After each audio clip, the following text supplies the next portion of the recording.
जय माता दी दोस्तों, शिव शक्ति यूट्यूब चैनल में आप लोगों का बहुत बहुत स्वागत है। मैं उम्मीद करती हूँ आप लोग अच्छे होंगे, खुश होंगे, खुशहाल होंगे और सभी के घर में माता रानी की मेहर होगी।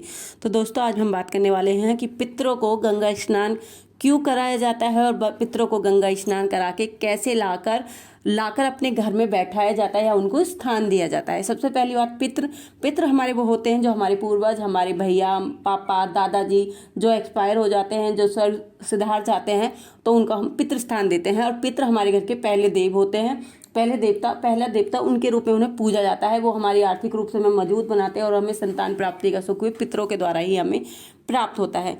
तो पितरों को हम गंगा जी नहवा के क्यों लेके आते हैं और उनको गंगा जी नहवाते समय हमें कौन कौन सी सावधानी है जो हमें बरतनी चाहिए, कौन कौन से नियम हैं। तो पहली बात तो पितरों को गंगा जी इसलिए नहवाया जाता है जब कई घरों में पितर आपसे रुष्ट हो जाते हैं या पितर अपना स्थान आपके घर में मानते हैं। कई घरों में तो ऑलरेडी उनका स्थान बना होता है, उनकी जो बना होता है वो बना होता है, मगर कई घरों में लोग अपने घरों में अपने पितरों का स्थान नहीं बनाते हैं। मगर जब पितर अपना स्थान मांगते हैं कि मुझे भी इस घर में एक कोना चाहिए, मुझे भी अपना स्थान चाहिए, तो वो व्यक्ति को तो सपन के माध्यम से दिखाई देते हैं। व्यक्ति में जब बहुत ज़्यादा बाधा या दिक्कतें आती हों, जब वह किसी भगत के पास जाते हैं तो भगत उनसे बताते हैं कि जो आपके पितर हैं वो आपसे रुष्ट हैं, गुस्सा हैं और वो अपना स्थान मांग रहे हैं, तो इसलिए आपको पितरों को गंगा जी स्नान करा के लाना चाहिए या लाते हैं।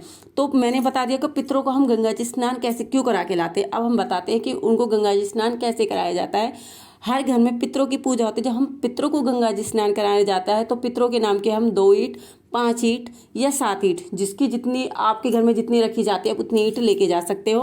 1.25 मीटर कपड़ा होता है जो हमें लेके जाना होता है, कोरा कपड़ा लेना है हमें 1.25 मीटर, वो हमें लेके जाना है। जब हम पितरों को गंगा जी लेके जाते हैं तो हमें घर से भी जब हम घर से चलेंगे, जब हमें पितरों से विनती करनी पड़ेगी, प्रार्थना करनी पड़ती है कि हे पितरों, हम आपको गंगा जी स्नान कराने के लेके जा रहे हैं, आप हमारे साथ चलो। ये आपको प्रॉपर बोल के लेके जाना है। ये नहीं आपने 2 ईंटें उठाई, ईंट कोरी होनी चाहिए, बिल्कुल नई ईंटें होनी चाहिए, आप पुरानी ईंटें नहीं लेके जा सकते हैं। और जब आप पितरों को स्नान कराने के लिए लेके जा रहे हो तो आपको सिर्फ ये नहीं बोलना पितरों स्नान करने चलो, मेरे घर के पितरों चलो, मैं आपको गंगा जी स्नान कराने चल रहा हूँ, आप मेरे साथ गंगा जी स्नान करने चलो।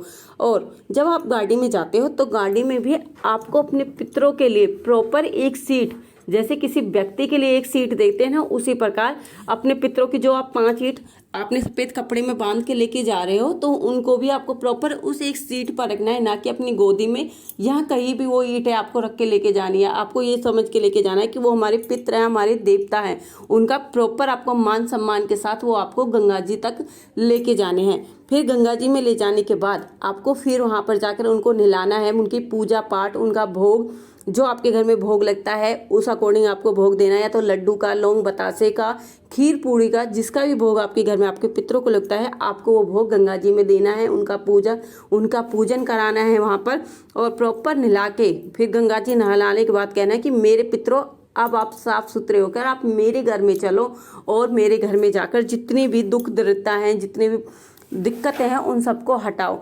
और जब पितरों को आप नहला के लेके आ रहे हो तो उस समय आपको या तो अपनी बेटी, जो आपकी बहन होती है, उसके लड़के की, या जो आपके पापा की बुआ है उनकी बेटी की आपको पहनावली करनी होती है। पहनावली में आपको क्या करना होता है, उसके 5 कपड़े रखने होते हैं। 5 कपड़े उसके, उनमें आप पैंट शर्ट का कपड़ा हो सकता है, बनियान हो सकता है, निक्कर हो सकता है, सॉक्स हो सकते हैं और हैंकी हो सकता है। जो आपकी श्रद्धा बने वो कपड़े आपको उस व्यक्ति को देने हैं। उसके साथ आपको उसके मान दक्षिणा के रूप में आपको 21, 51 जो जितना आप पे बने उतना उसको, क्योंकि गंगा जी आप जा रहे हो, अगर आपने अपनी बहन बेटी के भांजे भांजी को अगर आप कपड़ा नहीं देते हो तो जो आप गंगा जी स्नान कराने जा रहे हो अपने पितरों को, वो जो पुण्य कर्म है उसका फल आपको आधा मिलता है।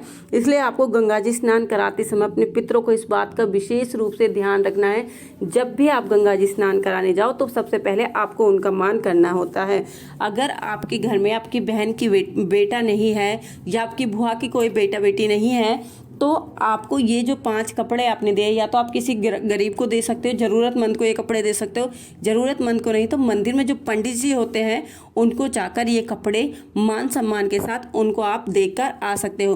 फिर जब आप गंगा जी से स्नान कराकर लेके आते हो अपने देवी देवता को, तो प्रॉपर उन्हें गाड़ी में सीट देनी होती है। फिर घर लाने के बाद भी आपको अपनी जो जगह है आपने को उसे साफ सुथरा करके गंगा जी से छींटे मारकर उसे अच्छे से पवित्र कर फिर वो आपको वहाँ पर अपने जो देवी देवता होते हैं वो बैठाने होते हैं कि मेरे देवी देवता अब मैंने आपको आपका स्थान दे दिया है, आप यहाँ पर विराजमान होइए और यहाँ पर अपने बैठिए। उस प्रकार आप उनको प्रॉपर स्थान देना होता है। फिर स्थान देने के बाद उनकी पूजा होती है। अगर आप पितृ साधना कर रहे हो तो प्रॉपर आपको 28 दिन 21 दिन 11 दिन उनकी साधना आपको करनी होती है। साधना के वही नियम होते हैं, आपको धरती में सोना होता है, ब्रह्मचारी का पालन करना होता है। कहीं मरघट या जन्म हुआ है कहीं, तो जन्म या मृत्यु वाले स्थानों पर आपको जाने से वंचित होना, आपको वहाँ नहीं जाना चाहिए, आपको वहाँ से जाने से बचना चाहिए अपने आप को। तो ये सारे नियम जब भी आप अपने पितरों को स्नान करा के लाते हो तो आपको ये सारे नियमों को आपको पालन करना होता है।